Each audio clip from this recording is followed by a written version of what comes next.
Okay, these are the contents for today's lecture. Doses form में हम continue कर रहे हैं।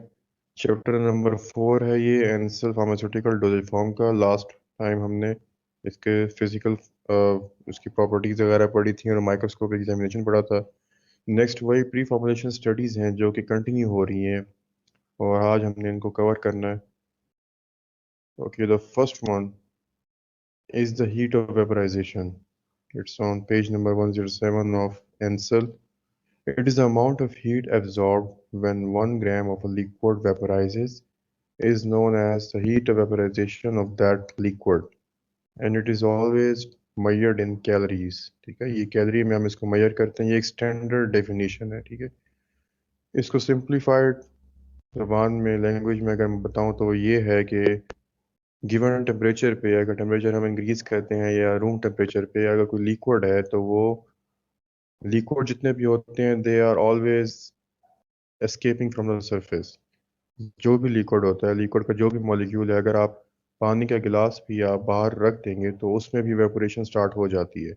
आपके जो कपड़े अगर वॉश करते हैं, वॉश करने के बाद हम उनको बाहर सुखाने के लिए रखते हैं, ड्राई करने के लिए रखते हैं, तो उनमें भी वेपोरेशन हो रही होती है। मींस लिक्विड की टेंडेंसी ये है कि उसमें वेपोरेशन ऑलमोस्ट होती रहती है। ठीक है, उसके जो मॉलिक्यूल्स हैं वो स्केप करते रहते हैं। तो एक ख़ास टेम्परेचर पे वो लिक्विड कितना वेपोराइज होता है उसको हम बोलते हैं that is the heat of vaporisation of that liquid at that specific temperature. जैसे कि वाटर 100 डिग्री सेल्सियस पे उसकी जो हीट ऑफ वेपोराइजेशन है वो हमने कैलकुलेट किया और we found it that 540 calorie per gram और अबाउट 9.720 कैलोरी पर मोल। अब ये कैलकुलेटेड चीज़ें होती हैं, पहले से फाइंड आउट हुई हुई हैं। यहाँ पे वाटर की हीट ऑफ वेपोराइजेशन इसलिए बताई गई है क्योंकि जैसे कि आपको बताया था कि फार्मेसी में जितनी भी डोजेज फॉर्म में हम बात करते हैं तो वाटर का बहुत ज़्यादा जिक्र होगा क्योंकि वाटर ऑलमोस्ट हर फॉर्मुलेशन में यूज़ होता है। ठीक है, और उसके बारे में, उसकी हर प्रॉपर्टी के बारे में, specific gravity, heat of vaporisation, हमें हर चीज़ इसलिए फाइंड आउट की हुई है। यूएसपी में भी की हुई है, ब्रिटिश फार्माकोपिया में ये सारी वैल्यूज़ वहाँ पे मेंशन है। यहाँ पे तो ऐसा जो आपका फ़िलहाल यूज़ नहीं है इस वैल्यू का, हीट ऑफ वेपोराइजेशन का, लेकिन इन फ्यूचर जिस तरह कोई कम्प्लेक्स कैलकुलेशंस होती हैं उनमें हीट वेपराइजेशन को भी कंसिडर करना पड़ जाता है। ठीक है, वो मैं बताता हूँ कि किस तरीके से करना पड़ता है आपको। Okay, next is the movement of molecules varies with temperature. You all know that जब भी किसी मॉलिक्यूल को लाइक सॉलिड में या लिक्विड में हम टेम्परेचर प्रोवाइड करते हैं तो वो जो एक रेस्टिंग स्टेट में होता है वो मॉलिक्यूल, उसकी काइनेटिक एनर्जी इंक्रीज हो जाती है। टेम्परेचर इंक्रीज करने से kinetic energy in turn increase होती है और वो ज़्यादा वाइब्रेट करना शुरू कर देता है। वो वाला मॉलिक्यूल ज़्यादा वाइब्रेट करता है। अगर लिक्विड के केस में देखा जाए तो वो अपनी सरफेस को छोड़ देता है। It escapes from the surface. जो उसका एक एज पॉइंट होता है वो वहाँ से एज की तरफ से जो बाउंड्री होती है उसकी, उसको वो लीव कर देता है। In liquids, this results in a tendency of molecules to escape the liquid environment into a gaseous environment। ठीक है, वो लिक्विड से गैसेस फेज में कन्वर्ट हो जाते हैं, लाइक वेपर फेज में आ जाते हैं, and possibly loss of liquid, और अल्टीमेटली जो लिक्विड का वॉल्यूम है वो कम होता जाता है। In the case of solids, solids में क्या होता है, बेसिकली सब्लिमेशन होती है। What is sublimation? Sublimation is a property के सॉलिड्स को जैसे हीट प्रोवाइड की जाए, वो वाले सॉलिड्स की बात कर रहा हूँ जो कि इस प्रॉपर्टी को रखते हैं। मतलब हर सॉलिड ये काम नहीं करता। वो solids which are sublimable, they are converted directly from solids into vapours. ठीक है, वो डायरेक्टली वेपर स्टेट में कन्वर्ट हो जाते हैं, वो लिक्विड में कन्वर्ट नहीं होते। They skip this phase. इसके फेज को स्किप करेंगे और डायरेक्टली कन्वर्ट कर देंगे अपनी जो स्टेट है सॉलिड स्टेट को डायरेक्टली वेपर स्टेट में, और हम इसे बोलते हैं इस प्रोसेस को सब्लिमेशन। ठीक है, as an example, if one looks at an older bottle containing aspirin, there may be crystals of aspirin on the inside wall of the container। अगर आप कभी आपने देखा हो कोई एस्पिरिन की बोतल, मैंने तो नहीं देखी हुई लेकिन खैर it's in the literature, so we are going to discuss it. Aspirin powdered form में होती है, ठीक है। आइबुप्रोफेन भी पाउडर्ड या सॉलिड फॉर्म में होती है। अब इनमें क्या होता है कि बड़े बड़े बोतल जिस तरह पड़ी रहती हैं, उनका टेम्परेचर, रूम का टेम्परेचर अप एंड डाउन होता है। गर्मियों में ज़ाहिर बात है, हम इतनी एहतियात नहीं करते। गर्मियों में टेम्परेचर कभी रूम का टेम्परेचर भी 30+ में चला जाता है, कभी कम हो जाता है। उसमें ये होता है कि ये एयर टाइट कंटेनर्स होते हैं, लेकिन इनके अंदर भी सब्लिमेशन का प्रोसेस हो रहा होता है। वो जो लिक्विड होते हैं, वो सॉरी जो सॉलिड होते हैं, वो डायरेक्टली कन्वर्ट हो रहे होते हैं लिक्विड में। अब उस सॉरी वो डायरेक्टली कन्वर्ट हो रहे होते हैं गैसियस फेज में। अब वो जो गैसियस या वेपर स्टेट है, वो एस्केप करने के लिए जैसे ही ऊपर की तरफ मूव करती है, उसको रास्ता नहीं मिलता।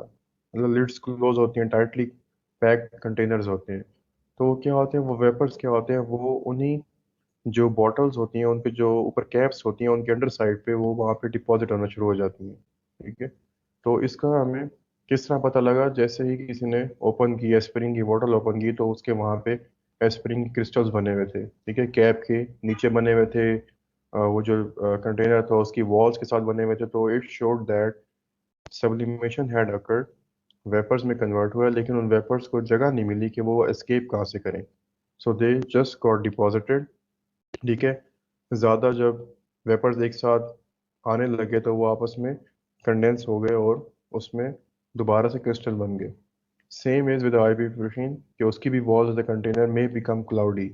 उनमें भी हमें इस मैकेनिज्म से पता लगा, इस ये जो मार्कर है, आइडेंटिफिकेशन हमें हमारी हो गई कि ओके, आईबुप्रोफेन में भी क्या होता है, सब्लिमेशन का प्रोसेस होता है कि वो वेपर स्टेट में कन्वर्ट होती है, लेकिन स्टिल क्या होता है कि क्लोज कंटेनर होते हैं, तो वी कुड नॉट नो कि यहाँ पे क्या हो रहा है, कि ये किस तरीके से इनकी स्केप नहीं हुई। तो हमें पता लगा कि यहाँ पे डिपॉजिट हो रही है, इनमें सब्लिमेशन हो रही है। So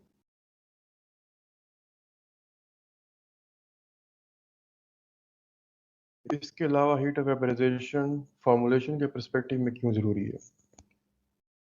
we use aerosols, we use sprays, ठीक है। हम लोग स्प्रेज वगैरह भी यूज़ करते हैं, एरोसोल्स भी यूज़ करते हैं। अब इनमें जब तक हमें हीट ऑफ वेपराइजेशन का अंदाज़ा नहीं होगा उस मटेरियल का, हमें उसकी एफिकेसी का पता नहीं लगेगा। कैसे? लास्ट लेक्चर में हमने बात की थी कि नेजल डीकंजेस्टेंट जो कि अवेलेबल होते हैं ओटीसी, ओवर द काउंटर, ठीक है, वो छोटी छोटी स्टिक्स होती हैं जो कि हम लोग उसको इनहेल करते हैं और हमारा जो नोज ब्लॉक वगैरह होते हैं वो ओपन हो जाते हैं। अब अगर एक मटेरियल ऐसा है जिसकी हीट वेपराइजेशन बहुत ही कम है, ठीक है, मतलब कम इस तरीके से है कि वो रूम टेम्परेचर के, हाई टेम्परेचर पे भी, रूम टेम्परेचर पे भी वो उसकी जो वेपराइजेशन हो रही है वो बहुत ही कम हो रही है, लाइक 1% हो रही है, ठीक है। अब आपको वो ड्रग एम्प्लॉय कर दी है उसी नेजल स्टिक में, ठीक है, वो जो नोज ब्लॉक पे जो स्टिक यूज़ की हुई है। अब वहाँ पे उसका फ़र्क क्या आएगा? वहाँ पे उसको अफेक्ट इस तरह से मिलेगा, यहाँ से वो अफेक्ट कर रही है ये इसकी हीट वेपराइजेशन के, you would need a longer time to inhale. आपको हो सकता है वो ओपन करने के बाद, लिड ओपन करने के बाद, you have to inhale 1 minute, 2 minute और 3 minute to get the desired effect, ठीक है। मतलब अफेक्ट, जो पॉजिटिव अफेक्ट है, जो एक अफेक्ट आना चाहिए, वो 3 या 4 मिनट की इनहेलेशन के बाद आ रहा है। ये क्यों हो रहा है? क्योंकि उस मटेरियल की वेपराइजेशन कम है, ठीक है, वो वेपराइज ही नहीं हो सकता, वो वेपराइज बहुत स्लोली होता है। अब यहाँ पे क्या होगा, यहाँ पे हमारे पास दोबारा से पेशेंट नॉन कंप्लायंस आ गई है। पेशेंट जितनी देर कौन इनहेल कर सकता है? कोई भी नहीं करता, ठीक है। तो heat of vaporisation is important in formulations. अच्छी हीट ऑफ वेपराइजेशन होनी चाहिए फॉर नेजल डिकंजेस्टेंट जिनको हम इनहेल कर रहे होते हैं, या इस तरह की कोई चीज़ें होती हैं।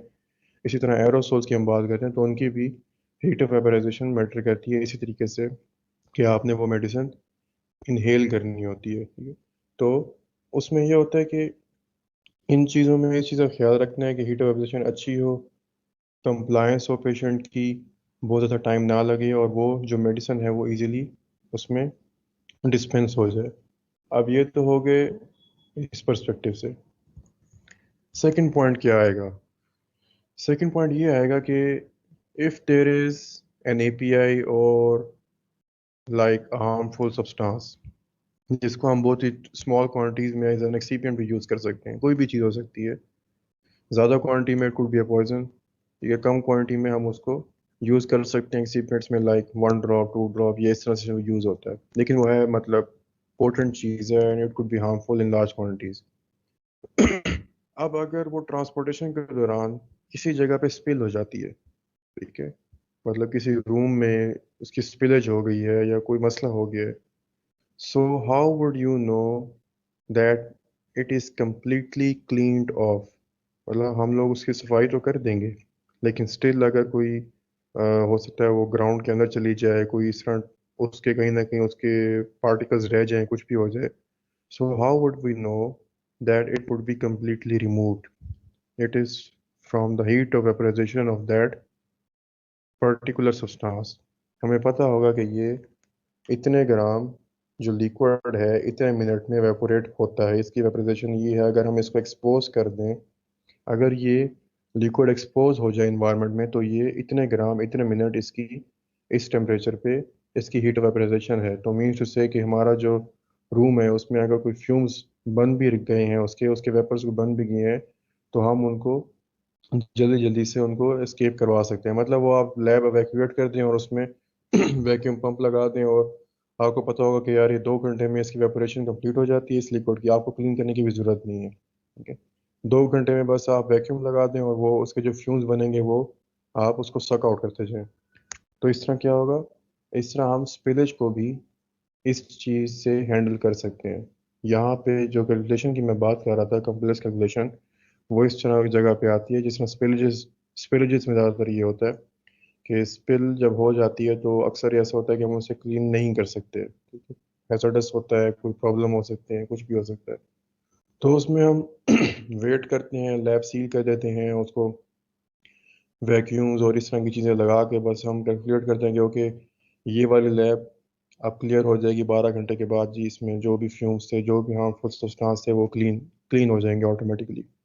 तो बेसिकली क्या होता है, वो कैलकुलेट कर रहे होते हैं उस लिक्विड की वेपराइजेशन, ठीक है, उसकी जो कैपेसिटी है कि वो कितनी जल्दी वेपराइज होगा, ये सारी कैलकुलेशन होती है।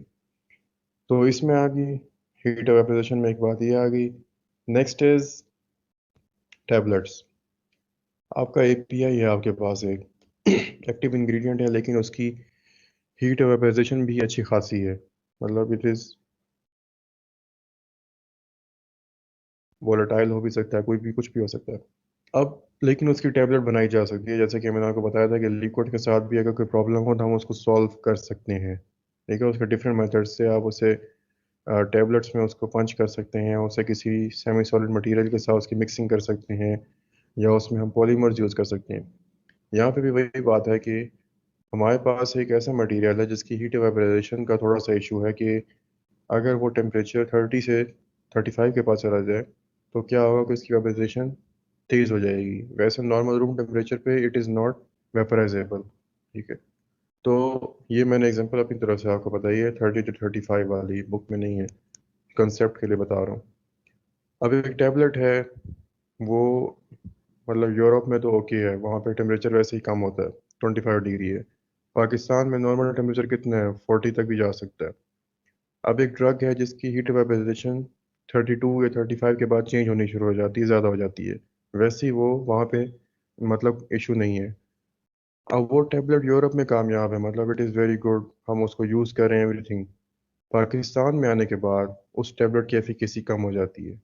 क्यों कम हो जाती है? हीट वेपराइजेशन की वजह से। कैसे? पॉलीमर्स या सेमी सॉलिड यूज़ करने से लिक्विड हमारा बिल्कुल भी एस्केप नहीं होगा। लिक्विड तो एस्केप नहीं होगा, इसको तो आप भूल लेना, लिक्विड एस्केप नहीं हो रहा। लिक्विड वहीं पे ही है, सिर्फ उसकी हीट वेपराइजेशन चेंज हो गई है, क्योंकि यहाँ पे टेम्परेचर ज़्यादा था। पाकिस्तान में टेम्परेचर ज़्यादा है, उसकी हीट वेपराइजेशन का जो टेम्परेचर है उसे क्रॉस किया हुआ है, तो वो ज़ाहिर बात है उसमें वेपराइजेशन हो रही है। अब क्या हुआ, हमारे घर में या जिस तरह कॉमन प्रैक्टिस अक्सर होती है, डॉक्टर्स रिकमेंड करते हैं कि टेक हाफ टैबलेट। ठीक है, इसे हम बोलते हैं टैबलेट स्कोरिंग। ठीक है, स्कोरिंग, SCORING, ये बुक में भी मेंशन है इसी पेज पे। टैबलेट स्कोरिंग अगर हम करते हैं तो हम हाफ टैबलेट को एक वक्त में यूज़ कर रहे होते हैं और आधी टैबलेट हम रख देते हैं।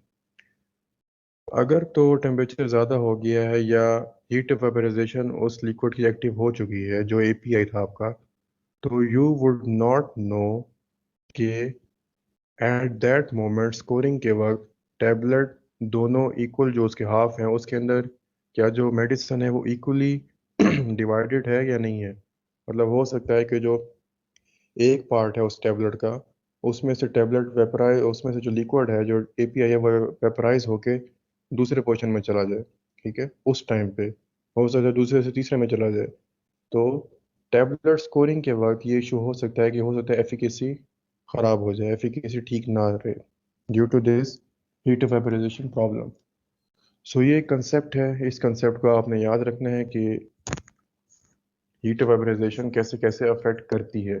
अब ये बुक के पेज 107 पे अवेलेबल है। ठीक है, आप इसको वहाँ से रीड कर सकते हैं। डेफिनेशन जो मुझे ये वाली दो चीज़ें थी ये मैंने बॉक्स से, वहाँ पे ग्रीन बॉक्स है वहाँ से पिक की हुई है, तो आपको वहाँ पे है देखने की इतनी खास ज़रूरत नहीं है।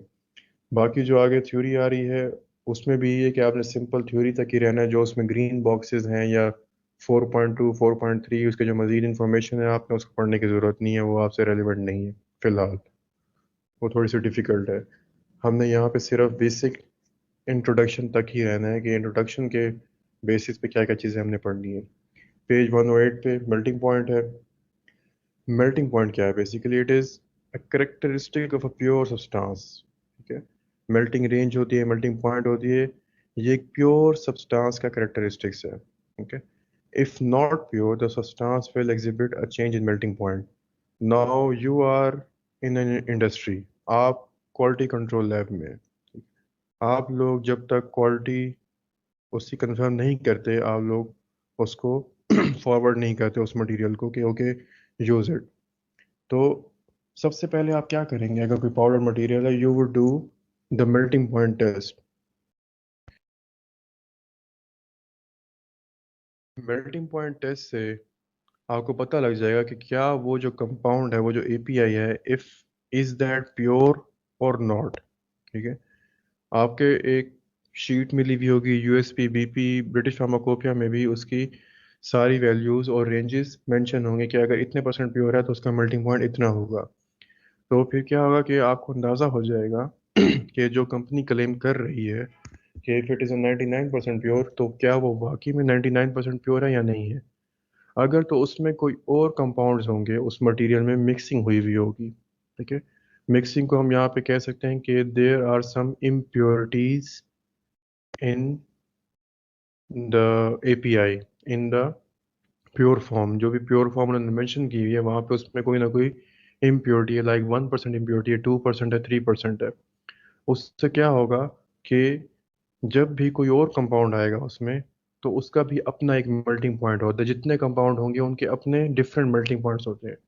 लाइक एक प्योर पैरासीटामोल है लेकिन उसके अंदर स्टार्च भी है, कि आपको नहीं पता लगेगा क्योंकि दोनों वाइट होती हैं। उसमें सेलुलोज भी है, वो भी वाइट होता है। ठीक है, तो उसमें क्या होगा कि जो टोटल प्योर कंपोनेंट है उसका अपना मेल्टिंग पॉइंट है, लेकिन वहाँ पे दो इम्प्योरिटीज भी हैं वहाँ पे। ठीक है, आपने दोनों जो एपीआई है और जो एक्सिपिएंट्स उनको इकट्ठा रखा हुआ था वो मिक्स हो गए।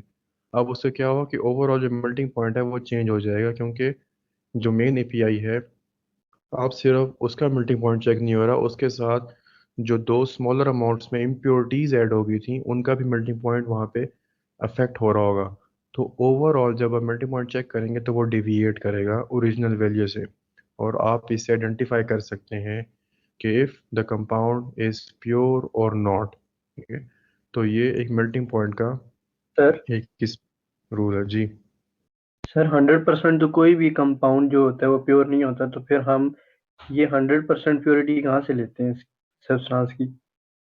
मुझे 100% तो मैं बोल रहा हूँ ना, होती वही है, 99% ही है, 99.9 भी हो सकती है, लेकिन फुल 100 उसमें श्योरिटी नहीं होती कि फुल 100 है या नहीं है। ठीक है, तो वो जो 99.9% है उसको कैसे डिटेक्ट करना है और कैसे अचीव करना है। ओके, उसकी अचीवमेंट में, उसको अचीव करने के लिए डिफरेंट प्योरिफिकेशन, फिर आगे प्रोसेसेस होते हैं, डिफरेंट स्टडीज होती हैं ड्राइंग के, ये वो प्रोसेस होते हैं।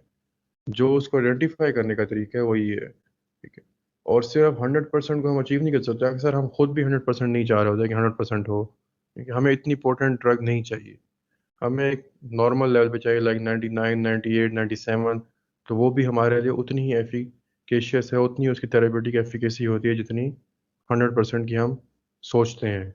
ठीक है। तो यहाँ पे भी जिस तरह मैंने बताया है कि मेल्टिंग जो रेंजेस होती हैं वो मेंशन है, ऑलरेडी मेंशन है यूएसपी में और बीपी में। वहाँ पे मेंशन होती हैं, लिटरेचर में मेंशन होती हैं कि अगर तो ये कंपाउंड इतना प्योर होगा तो ये इसकी एफिकेसी आएगी। लाइक एक कंपाउंड है, कोई एपीआई है, उसकी एफिकेसी की जो लिमिट है, जो एफिकेसी मेंशन की हुई है वो ये मेंशन की हुई है कि अगर तो वो 95% प्योर है तो मीन्स उसकी एफिकेसी आएगी, उसका इफेक्ट आएगा, उसका इफेक्ट ज़बरदस्त आएगा, 100% आएगा। अब मार्केट में डिफरेंट है, 95 वाले भी हैं, 96% वाले भी हैं, 97 तक भी आप प्योर कर सकते हो उस कंपाउंड को डिफरेंट प्योरिफिकेशन टेक्निक से। तो मीन्स 95 तक हमारे पास जो भी कंपाउंड होगा वो एक्सेप्टेबल है। अगर तो किसी की प्योरिटी 95 से नीचे आती है तो means there is a problem. इसी तरीके से मुख्तलिफ ड्रग्स होती हैं, उनकी एक लिमिट्स बताई हुई होती हैं कि ये वाली जो एपीआई है इसकी प्योरिटी की लिमिट ये है, इससे कम पे इसका इफेक्ट नहीं आएगा, इसके इससे कम पे स्टैंडर्ड डोजेज फॉर्म नहीं बन सकती। ठीक है, 97% प्योर होना चाहिए, 90% प्योर होना चाहिए कंपाउंड, 92%, 96%। तो ये सारी ये होती है, ये मोनोग्राफ्स वगैरह पे उन पे मेंशन होती हैं कि इतनी प्योरिटी हमें चाहिए। कोई भी कंपनी जब भी बनाती है तो वो ये सारे स्टैंडर्ड्स मेंटेन करती है कि वो ये सारे स्टैंडर्ड, ये सारी जो रिक्वायरमेंट्स होती है वो बताती है वेंडर्स को कि हमें ये वाली प्योरिटी वाला सब्सटेंस चाहिए। ठीक है, हमें ये वाला एपीआई चाहिए लेकिन उसकी प्योरिटी ये होनी चाहिए। तो बेसिकली हम लोग यहाँ पे क्या करते हैं, हम लोग सिर्फ उस वैल्यू को जो वो मेंशन होती है हम उसे कंफर्म करते हैं। अगर वो कंफर्म नहीं हो रही तो हम उसमें रिपोर्ट करते हैं कि देयर इज सम प्रॉब्लम, यहाँ पे कोई इम्प्योरिटी है या ये मटेरियल फॉल्टी है, तो इसको रिप्लेस करते हैं। ज़्यादातर एक क्वालिटी कंट्रोल में ही यूज़ होती है चीज़। Okay, next is the particle size. Particle size, solubility और ये जितनी भी चीज़ें हैं ये बार बार रिपीट होंगी और रिपीटेडली, मतलब इनका सेम वही बात होगी, लेकिन अगर आपको कंसेप्ट इस चीज़ का आ गया तो आपके लिए बहुत ही ईजी हो जाएगा। Particle size can impart physical and chemical properties. कौन कौन सी हो सकती हैं? डिसोल्यूशन रेट हो सकता है, bioavailability, content, uniformity, test, texture, colour, stability. ठीक है, ये सारी चीज़ें इससे अफेक्ट होती हैं। ज़्यादातर जो प्रैक्टिस है, more than 90%, we are going towards के पार्टिकल साइज को जल्दी से कम कर दो। लाइक अगर कोई माइक्रोमीटर में है, माइक्रोमीटर में उसका साइज है तो उसे नैनोमीटर में कर दें, उसका इफेक्ट ज़्यादा हो जाएगा। मतलब ये एक जनरल प्रैक्टिस है कि पार्टिकल साइज कम करने से हमारे सारे मसले हल हो सकते हैं। कि जिधर भी देखोगे यही लिखा होगा कि let's reduce a particle size, let's do this, let's do that. जो मेन इफेक्ट आता है पार्टिकल साइज का वो बेसिकली एब्जॉर्प्शन पे आता है। अगर कोई बड़ा कंपाउंड है, बड़ा कंपोनेंट है, ठीक है, तो वो इतनी जल्दी एब्जॉर्ब नहीं होता। कैसे नहीं होता? फॉर एग्जांपल, ये एक बड़ा सा पार्टिकल है, ठीक है, ये ड्रग है। आप जो टैबलेट, हम इधर टैबलेट की बात नहीं करते, हम पाउडर्स की बात करते हैं। ये एक डॉट है, दिस इज वन पार्टिकल। ठीक है, ये हमने ग्राइंड करके एक बिल्कुल छोटा सा पार्टिकल बना दिया उस ड्रग का। और ये एक पार्टिकल है जो एक बड़ा पार्टिकल है, ये भी ड्रग ही है, but this is a single unit. अब इन दोनों पे जब एक्वस इन्वायरमेंट हमारी बॉडी का एक्ट करेगा या एसिडिक एक्ट करेगा, एब्जॉर्प्शन पे, स्टमक में जैसे ही हम इसे एब्जॉर्ब करेंगे या खाएंगे, यूज करेंगे, तो क्या होगा? एब्जॉर्प्शन का सबसे पहला स्टेप होता है, आपने फार्माकोलॉजी में पढ़ रहे होंगे, सबसे पहले एब्जॉर्प्शन होती है, उसके बाद कुछ ना कुछ प्रोसेस होता है। ये नहीं है कि डायरेक्टली मेडिसिन जाके एक्ट करना शुरू कर देगी, नहीं, वो प्रॉपरली पहले एब्जॉर्ब होगी उसके बाद यूज होगी। अब अगर तो आप ये बड़ा पार्टिकल आप उसमें यूज़ कर रहे हैं, इसकी एब्जॉर्प्शन क्या होगी? कम होगी। क्यों? क्योंकि जो भी लिक्विड है वो इन पे सबसे पहले, ज़ाहिर बात है, आउटर लेयर को ही डिसॉल्व करेगा इसकी। ठीक है, आहिस्ता आहिस्ता से आउटर लेयर सोलुबलाइज होगी और रिलीज होगी। ठीक है, एब्जॉर्ब होना शुरू हो जाएगी। लेकिन अंदर वाला जो मटेरियल है, अंदर वाला जितनी भी एपीआई है वो इंटैक्ट है। इसके अंदर वाला भी इंटैक्ट है, इसके अंदर वाला भी इंटैक्ट है। मतलब इस कंप्लीट को कंप्लीटली सोलबलाइज होने में, कंप्लीटली इसकी मतलब एब्जॉर्ब होने में अच्छा खासा टाइम लग जाएगा, और हो सकता है कि वो आपके स्टमक के रेजिडेंस टाइम से ज़्यादा हो। ठीक है। स्टमक में आपकी जो फूड है वो मतलब हम एवरेज लगाते हैं तो 2 घंटे तक ही रहती है। और टेबलेट्स वगैरह भी जब आप ले रहे हो तो डॉक्टर यही कहते हैं कि आपको घंटे बाद या 2 घंटे के बाद आपको अफेक्ट आना शुरू हो जाएगा। और बेसिकली क्या होता है, वो मेडिसिन घंटे में ही आपके स्टमक में डिज़ोल्व हो चुकी होती है। ठीक है, डिज़ोल्व होके एब्जॉर्ब हो चुकी होती है आपके ब्लड स्ट्रीम में। अगर कोई मेडिसिन ऐसी है जिसका पार्टिकल साइज बड़ा था और वो इतनी इजीली सोलबलाइज नहीं हो रही थी, 2 घंटे में भी नहीं हो रही थी, 4 घंटे में हो रही थी, पता लगेगा वो स्मॉल इंटेस्टाइन में चली गई है और स्मॉल इंटेस्टाइन से आगे चली गई है। अब वो वाली ड्रग आपको अल्सर के लिए चाहिए थी स्टमक के, जब वो स्मॉल इंटेस्टाइन में जाएगी तो उसका कोई फायदा नहीं है। ठीक है। तो यहाँ पे क्या होगा, हमें पता लग गया कि हमारे पास प्रॉब्लम क्या आ रहा है, कि हमारे पास जो ड्रग है उसकी एब्जॉर्प्शन सही नहीं हो रही। एब्जॉर्प्शन उसकी बहुत कम है, उसकी डिसइंटीग्रेशन ही नहीं हो रही, वो मतलब इतनी आसानी से टूट नहीं रही कि वो कंप्लीटली एब्जॉर्ब हो सके। अब हम क्या करेंगे, हम उसे सिंपल क्या करेंगे, ग्राइंड करके उसका पाउडर बना लेंगे। अब ये जो सिंगल डॉट है, ये सिंगल पार्टिकल है, ये रेडिली सॉल्युबल है। मतलब आप लोग भी अगर घर में कोई चीज़ करते हैं, जैसे शुगर है, शुगर को आप ऐसे ही सोलबलाइज करेंगे वाटर में तो वो काफ़ी मुश्किल से सोलबलाइज होती है। अगर आप उसका पाउडर बना दें, ग्राइंड कर लें शुगर को, तो वो क्या होता है, वो विद इन अ सेकेंड उसी वक्त डिजॉल्व हो जाती है। क्योंकि अब क्या, सिंगल पार्टिकल पे जो वाटर है या कोई भी सॉल्वेंट के मॉलिक्यूल्स होते हैं वो इजीली अटैक कर सकते हैं। कोई एक पार्टिकल कोई एक मॉलिक्यूल को ही लेके जा सकता है। यहाँ पे क्या होता है, यहाँ एक बड़ा पार्टिकल है, यहाँ पे मल्टीपल मॉलिक्यूल्स अटैक कर रहे हैं और बारी बारी अटैक करते हैं सॉल्वेंट के, लेकिन तब भी उसके अंदर वाले जो वो पार्टिकल्स हैं वो स्टिल इंटैक्ट हैं, और इनको अभी भी टाइम लगेगा कंप्लीटली सोलबलाइज होने में। इसी वजह से हम लोग यूज़ करते हैं स्मॉलर पार्टिकल साइज। मतलब कोशिश हमारी यही होती है, इस पे पूरी एक इंडस्ट्री पे पूरा एक इंडस्ट्रियल फार्मेसी में कंप्लीट चैप्टर है आपका। मतलब इसमें मिटिगेशन और जितने हम इक्विपमेंट्स यूज़ करते हैं just to reduce the particle size, इस पार्टिकल साइज की रिडक्शन और इसकी यूनिफॉर्मिटी, ये दोनों चीज़ें काफ़ी इसमें इम्पोर्टेंट है। अब यहाँ पे क्या है, कंटेंट यूनिफॉर्मिटी। सिमिलरली ये है कि कंटेंट कितना एक आप इसमें यूज़ करें, जब आप पार्टिकल साइज कम करते हैं तो कंटेंट यूनिफॉर्मिटी और भी बेहतर हो जाती है। मतलब अब हमारे पास इक्वल साइज में पार्टिकल्स आ गए हैं। पहले हो सकता था कि इसकी ये जो बड़ा पार्टिकल है इसमें हो सकता है कि अपर हाफ में ज़्यादा इसमें प्योरिटी हो, ज़्यादा प्योरिटी का मतलब है ज़्यादा पोटेंसी हो उस ड्रग की, लोअर हाफ में उससे रिलेटिवली कम हो। ज़्यादा कम की बात नहीं करें, हम कह लेते हैं पॉइंट्स में है। ठीक है, पॉइंट्स में है, 0.5% नीचे कम है लेकिन ऊपर ज़्यादा ड्रग है।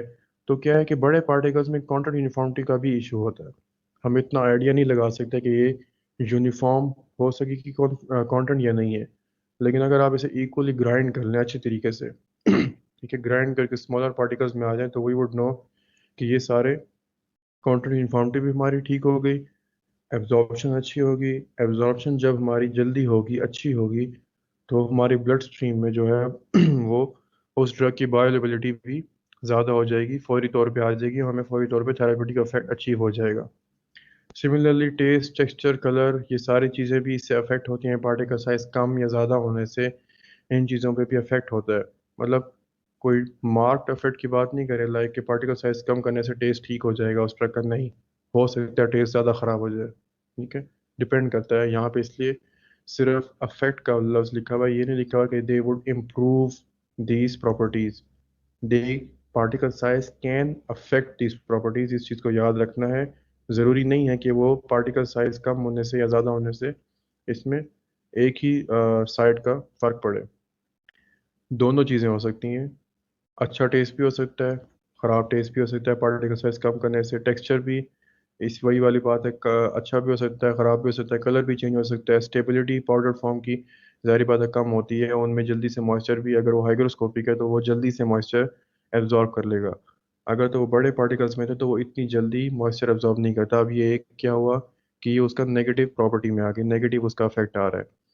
तो दोनों चीज़ें हो सकती हैं, लेकिन हमने रूल आउट करना होता है कि हमें हमारे लिए बेहतर क्या है। ठीक है, मतलब फ़ायदे अगर ज़्यादा आ रहे हैं तो थोड़ी बहुत जो उसकी नेगेटिविटी है वो उसमें एक्सेप्टेबल होती है। ठीक है, अगर मॉइस्चर वाला इशू है तो हम उसे क्या करते हैं, हम उसे एयर टाइट कंटेनर्स में रख देंगे। ठीक है, हमारे लिए थोड़ा सा एक स्टेप ज़्यादा हो गया प्रिजर्वेशन में या उसकी स्टोरेज में, लेकिन ये है कि उसका जो इफेक्ट है वो इफेक्ट अच्छा है, तो we are going to accept this problem. हम इस प्रॉब्लम को एक्सेप्ट कर लेंगे, इस नेगेटिव इफेक्ट को भी एक्सेप्ट कर लेंगे। आपने रूल आउट करनी होती चीज़ें। जब भी आप डोजेज फॉर्म बना रहे होते हो तो उसमें जो जो उसमें बेनिफिट्स होते हैं उनको आपने उसके साथ मैयर करना होता है कि जो इसके नुकसान है उसके साथ कंपेरेटिव में अगर बेनिफिट ज़्यादा हैं तो we are going to go for it, हम उसे एक्सेप्ट कर लेते हैं। रूल आउट करना होता है basically.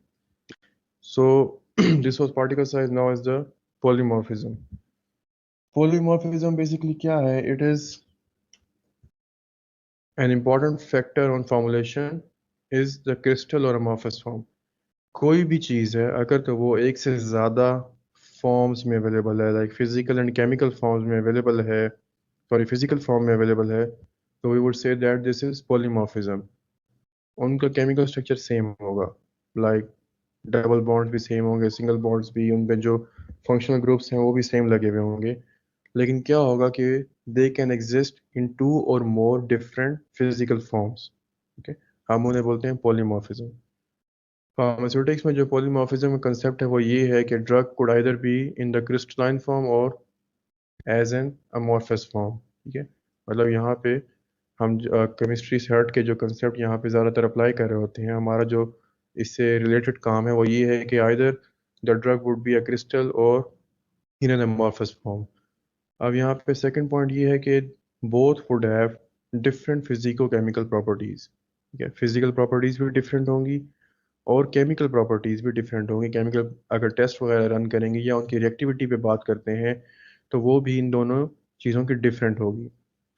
It has been estimated that at least one third of all organic compounds exhibit polymorphism। One third जितने भी ऑर्गेनिक कंपाउंड्स हैं जो आज तक डिस्कवर हो चुके हैं, इन्वेंट हो चुके हैं, उनमें क्या है कि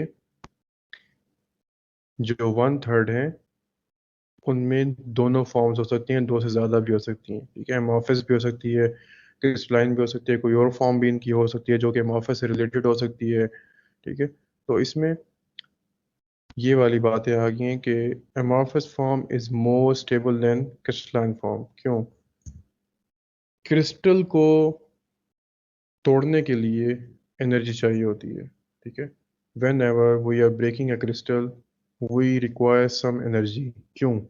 क्योंकि क्रिस्टल जो होता है, जो भी क्रिस्टलाइन फॉर्म होती है, it is a compact form. ये एक सॉलिड कॉम्पैक्ट चीज़ होती है। इसके एंगल्स, ठीक है, इसके स्पेसिफिक एंगल्स होते हैं, इनकी सिमेट्री बहुत सिमेट्रिकल होते हैं, बहुत ही अच्छी सिमेट्री होती है, स्ट्रॉन्ग सिमेट्री होती है। मतलब ये वो सॉलिड स्टेट में होता है जिसमें ये अपनी फिजिकल स्टेट स्ट्रांगली उसको क्या कहेंगे इसे, संभाल सकता है। ठीक है, लाइक क्रिस्टल की जो शेप है वो टेम्परेचर रेसिस्टेंट भी होती है, मतलब आम टेम्परेचर पे से कोई फर्क नहीं पड़ता, ये अपनी इंटेग्रिटी, अपने जो एक स्ट्रक्चर है उसे मेंटेन रख सकता है। ठीक है, तो इसी वजह से क्रिस्टलाइन फॉर्म को डील करते हुए ये प्रॉब्लम आता है कि इसकी डिसइंटीग्रेशन डिसोल्यूशन में हो सकता है मसला हो, कि ये इतनी आसानी से सोलुबलाइज नहीं किया जा सकता क्रिस्टल को। ठीक है, उसमें अब क्या बात आएगी? शुगर, शुगर की दोबारा करते हैं, उसके क्रिस्टल्स होते हैं, राइट। शुगर के जो क्रिस्टल्स हैं वो हम, अगर आप रूम टेम्परेचर पे उसे सोलुबलाइज करें तो एक लेवल पे जाके उसकी सोलुबलाइजेशन ख़त्म हो जाती है, अब वो उसे सोलुबलाइज नहीं किया जा सकता। ठीक है, तो अब हम उसे क्या करेंगे? हम उसे हीट प्रोवाइड करेंगे। जैसे ही आपने हीट प्रोवाइड की तो क्या हो गया, बेसिकली वो क्रिस्टलाइन स्ट्रक्चर स्टर अप हो गया। ठीक है, उस क्रिस्टलाइन स्ट्रक्चर में अब केओस आ गया, वो टूटना फूटना शुरू हो जाएगा। ठीक है, वो जो क्रिस्टलाइन के मॉलिक्यूल्स थे, जो क्रिस्टल्स थे, अब वो टूट रहे हैं क्योंकि उन पे हाई टेम्परेचर इम्पोज किया जा रहा है। अब उनमें क्या होगा कि अब वो सोलबलाइज हो रहे हैं। सिमिलरली एक और एग्जांपल, नमक को जब आप पानी में सोलबलाइज करते हैं तो एक नॉमिनल सी हीट प्रोड्यूस होती है, कभी चेक करना। ठीक है, सॉल्ट को whenever you are dissolving it there is some heat produced, बहुत ही कम होती है लेकिन होती है। ठीक है, हीट प्रोड्यूस होती है जब आप ज़्यादा अमाउंट में सॉल्ट वगैरह सॉल्युबलाइज कर रहे होते हैं, तो उसमें हीट रिलीज होती है। दैट इज़ हमें बता रही है कि क्रिस्टल की ब्रेक डाउन हो गई है, मतलब जो क्रिस्टल थे सॉल्ट के, जो NaCl के थे, वो उनकी ब्रेक डाउन हो रही है। और अगर आपको याद हो तो उसमें एनर्जी रिलीज होती है -58.5 किलो कैलोरीज है, kilo joule, I don't know unit क्या था इसमें, ठीक है। तो वो जो एनर्जी है माइनस हमें ये बताता है कि एनर्जी इन्वायरमेंट में रिलीज हो गई है, ठीक है। अब सिमिलरली अगर वहाँ पे माइनस का साइन ना हो, पॉजिटिव का साइन हो, तो मीन्स वो एनर्जी हमें देनी पड़ेगी उस क्रिस्टल को तोड़ने के लिए। यहाँ पे वही वाले कंसेप्ट आते हैं, थोड़ा केमिस्ट्री में मैं चला गया हूँ, सॉरी। तो एक्सोथर्मिक और एंडोथर्मिक रिएक्शन यहाँ पे आते हैं क्रिस्टल के कंसेप्ट में। लेकिन सिर्फ यहाँ पे जो एक बात याद रखने वाली वो ये है कि क्रिस्टलाइन फॉर्म की एब्जॉर्प्शन करवाना, इसकी सोलबलाइजेशन, ये डिफ़िकल्ट होती है as compared to amorphous form. क्योंकि क्रिस्टल फॉर्म जो है वो एक कम्पैक्ट स्ट्रक्चर होता है, उसमें बहुत ज़्यादा बॉन्डिंग साइट्स नहीं होती कि आउटसाइड का कोई भी सॉल्वेंट है वो उसके साथ आके फौरी तौर पे बॉन्ड कर सके, ठीक है। लेकिन अमॉर्फस फॉर्म क्या है, we can say that this is just like a powdered form. Powdered form होती है, इसमें सरफेस एरिया, अटैकिंग पॉइंट ज़्यादा होते हैं, सॉल्वेंट आके कहीं पे भी इसको अटैक कर सकता है और इस पे सोलबलाइजेशन या डिसोल्यूशन कॉज कर सकता है। दैट इज़ वाई जितने भी फार्मेसी में है हम यहाँ पे एमॉर्फस फॉर्म प्रेफर करते हैं, क्रिस्टलाइन फॉर्म हम बिल्कुल प्रेफर नहीं करते।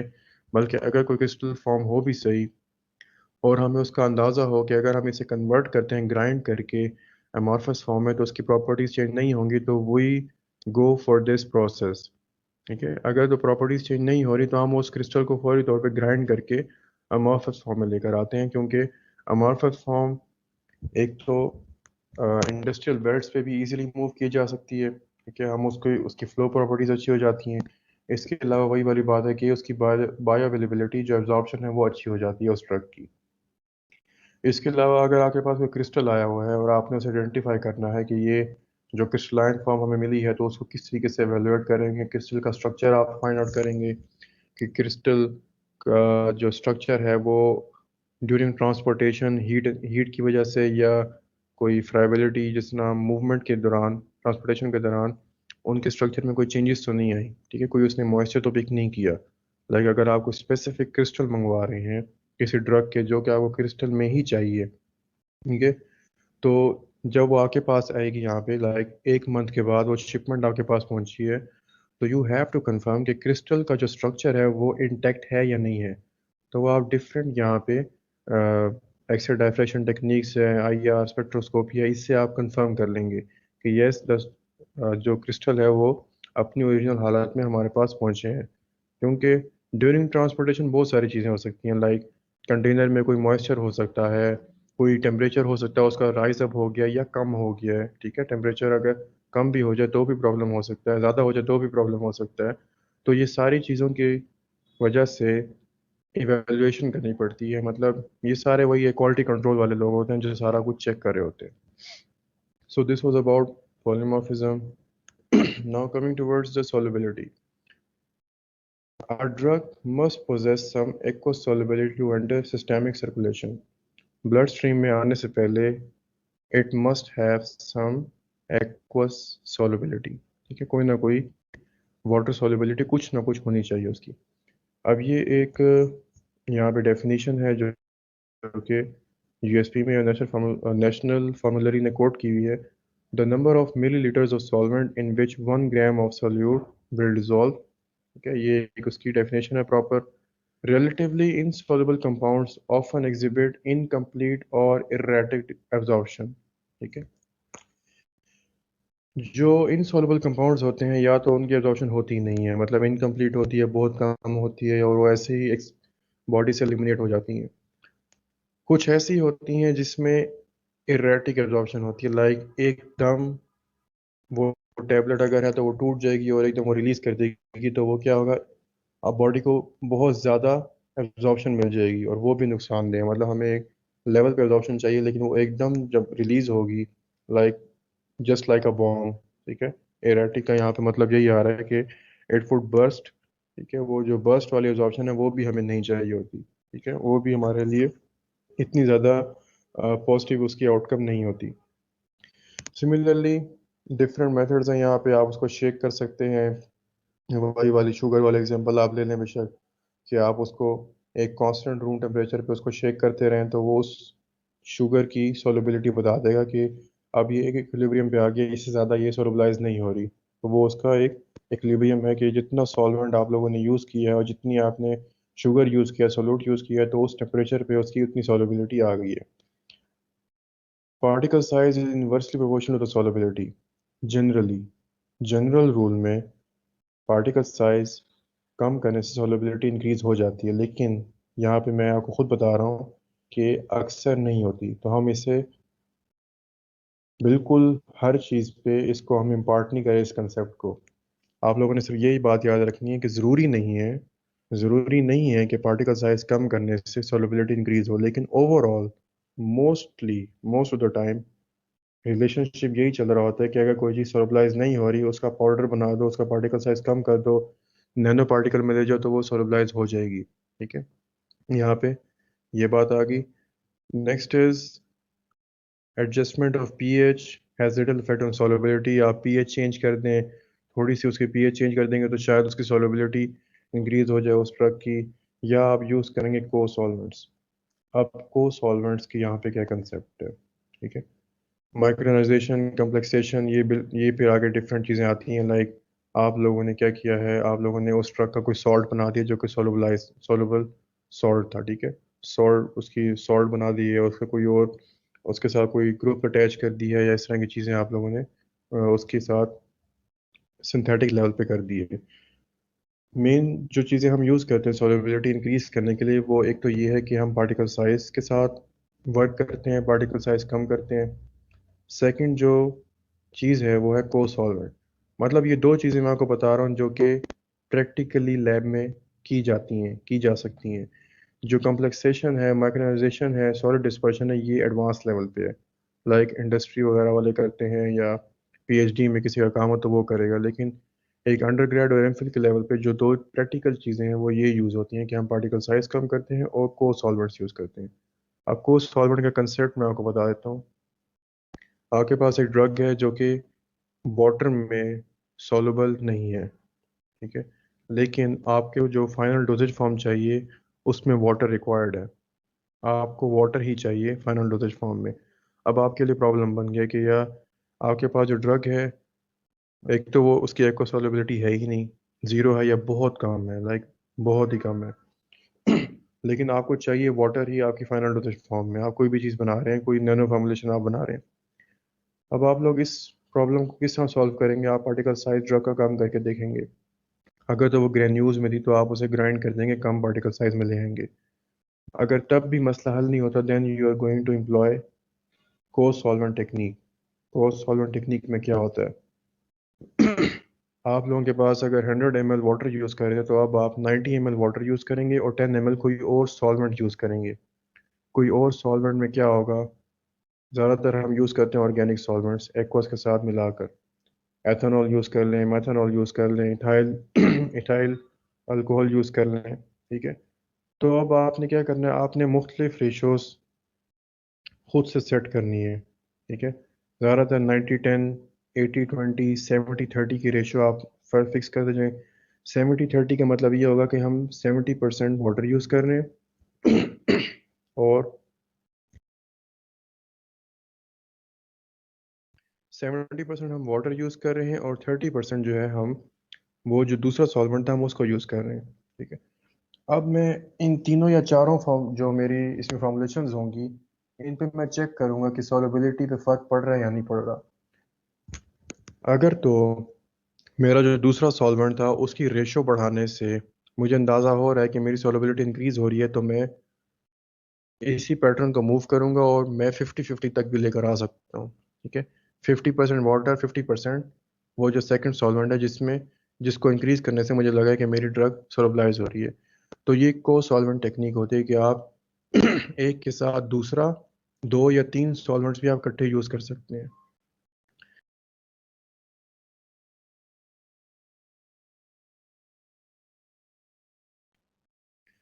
ओके, तो दिस वाज अबाउट सॉल्युबिलिटी। ये एक चार्ट है, मुझे नेट पे मिल गया था, तो इसको आप देख लीजिएगा। ये थोड़ी सी इसकी यूएसपी के पर्सपेक्टिव से ही है कि सॉल्युबिलिटी उन्होंने किस तरीके से डिफाइन की हुई है कि कौन सा जो ड्रग है, कौन सा सब्सटेंस है वो सॉल्युबल है, स्पेरेंजली सॉल्युबल है। ये जो टर्मिनोलॉजीज आती हैं तो वो किस तरीके से उसे मेजर कर रहे हैं बेसिकली। मेम्ब्रेन परमेबिलिटी कोई भी अगर हम ड्रग यूज़ कर रहे हैं, जैसे कि आप लोग कोई भी अगर टेबलेट भी यूज़ करते हैं या कोई सिरप यूज़ करते हैं, तो जितने भी बॉडी के सेल हैं, ठीक है, they all have cell membranes. ठीक है, ह्यूमंस में, एनिमल्स में सेल वॉल नहीं होती लेकिन सेल मेम्ब्रेन होती है। सेल मेम्ब्रेन की जो केमिस्ट्री है वो क्या है? It is a lipid barrier. मतलब उसकी जो कंपोजिशन है वो लिपिड बेस्ड है। लाइक डिजॉल्व लाइक का कंसेप्ट बहुत पहले से है, यहाँ पे भी वही अप्लाई होगा। अगर तो कोई लिपोफिलिक ड्रग है, लिपोफिलिक का मतलब ये है कि लिपिड लविंग ड्रग है, उसकी खुद भी कंसिस्टेंसी लिपिड वाली है, तो वो इजीली इस बैरियर को क्रॉस कर जाएगी। ठीक है, lipid soluble substances can pass through this lipid barrier by passive diffusion। Passive diffusion का मतलब क्या है कि इसमें हमें कोई एनर्जी की ज़रूरत नहीं है, कोई ट्रांसपोर्टर की ज़रूरत नहीं पड़ेगी, क्योंकि लाइक डिजॉल्व लाइक का कंसेप्ट आ रहा है। जो लिपिड बेस्ड ड्रग है वो लिपिड बैरियर को इजीली क्रॉस कर लेगी। इनसॉल्युबल ड्रग्स हैं वो इतनी आसानी से क्रॉस नहीं कर सकती, उनके लिए मैकेनिज्म चाहिए होते हैं।